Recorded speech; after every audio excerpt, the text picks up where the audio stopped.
আজকে আমরা এমন একটি বন নিয়ে কথা বলবো যে বনে কেউ গেলে আর ফিরে আসে না।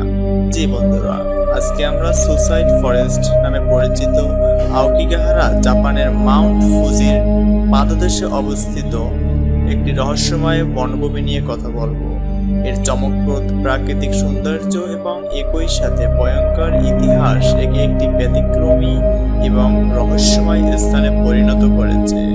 বনটি প্রায় ৩৫ কিলোমিটার জুড়ে বিস্তৃত। এটি স্থানীয়ভাবে জুকাই নামে পরিচিত। এই বনটির ইতিহাস, ভূগোল এবং এখানকার ঘটনাবলী নিয়েই আজকে এপিসোডটি সাজানো হয়েছে। আওকিগাহারা বনটি ঘন গাছপালা এবং কঞ্চির বন দিয়ে আচ্ছাদিত।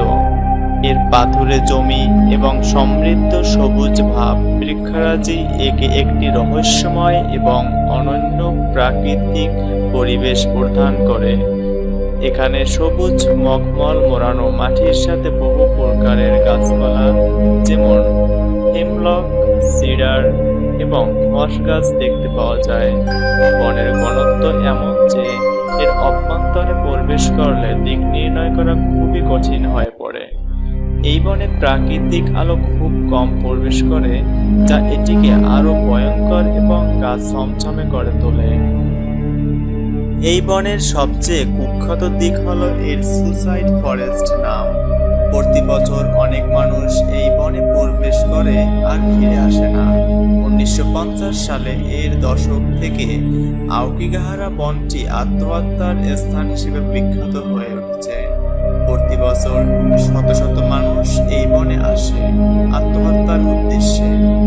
স্থানীয় প্রশাসন ও পুলিশের হিসেবে প্রতি বছর প্রায় 30 থেকে 100 জন পর্যন্ত মানুষ এই বনে আত্মহত্যা করে। এটি বিশ্বের দ্বিতীয় বৃহত্তম আত্মহত্যার স্থান হিসেবে পরিচিত।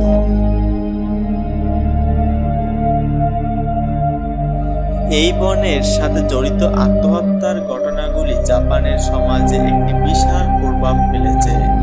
এটি শুধু একটি প্রাকৃতিক সৌন্দর্যমণ্ডিত বন নয়, এটি জাপানের আত্মহত্যার উচ্চ হারের প্রতিফলনও বহন করে।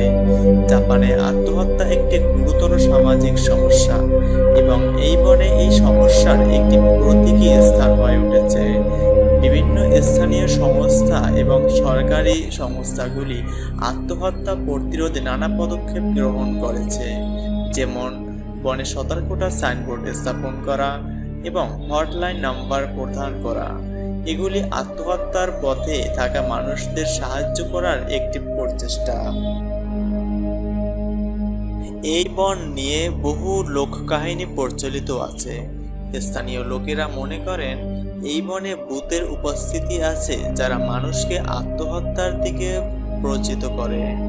এই ভূতেরা সেই সব আত্মাদের প্রতিফলন যারা এই বনে আত্মহত্যা করেছে। এছাড়া স্থানীয়দের মতে এখানে প্রবেশ করলে সহজে বের হওয়া যায় না, কারণ বনটির ঘনত্ব এবং অন্ধকার একে একটি প্রায় গোলকধাঁধার মতো করে তুলেছে। এই বনের কুখ্যাতি সত্ত্বেও পর্যটকদের জন্য একটি আকর্ষণীয় স্থান। অনেকেই এই রহস্যময়তা এবং প্রাকৃতিক সৌন্দর্য উপভোগ করতে এখানে আসেন। তবে স্থানীয় প্রশাসন এবং পর্যটন কর্তৃপক্ষ পর্যটকদের সতর্ক করে দেয় যেন তারা বনে প্রবেশ করলে সতর্কতা অবলম্বন করে। বনটির এই বিষণ্ণ এবং উদ্বেগজনক প্রভাব বিভিন্ন গবেষণা এবং মানসিক স্বাস্থ্য সম্পর্কিত আলোচনার কেন্দ্রবিন্দু হয়ে উঠেছে। মনোবিজ্ঞানীরা এবং গবেষকরা আত্মহত্যার হার নিয়ে ব্যাপক গবেষণা করেছেন। তারা মানুষের মানসিক অবস্থার উপর প্রাকৃতিক পরিবেশের প্রভাব সম্পর্কে জানার চেষ্টা করেছেন এবং একই সাথে আত্মহত্যার প্রবণতা সম্পর্কে একটি গভীর ধারণা পেতে যাচ্ছেন।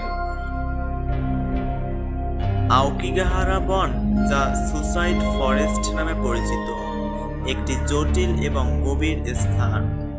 এর প্রাকৃতিক সৌন্দর্য যেমন মন্ত্রমুগ্ধকর, তেমনি এর ইতিহাস এবং আত্মহত্যার সাথে জড়িত ঘটনাবলী এটিকে একটি গভীর বিষাদময় এবং মনস্তাত্ত্বিক গবেষণার জন্য গুরুত্বপূর্ণ স্থান করে তুলেছে। স্থানীয় প্রশাসন এবং বিভিন্ন সংস্থার প্রচেষ্টা সত্ত্বেও এই বনের সাথে জড়িত রহস্য এবং ভয়াবহতা এখনো মানুষের মনে গেঁথে আছে। আওকিগাহারা বন প্রাকৃতিক সৌন্দর্যের একটি মহৎ উদাহরণ, যা একই সাথে মানব জীবনের যন্ত্রণার একটি প্রতিচ্ছবি বহন করে।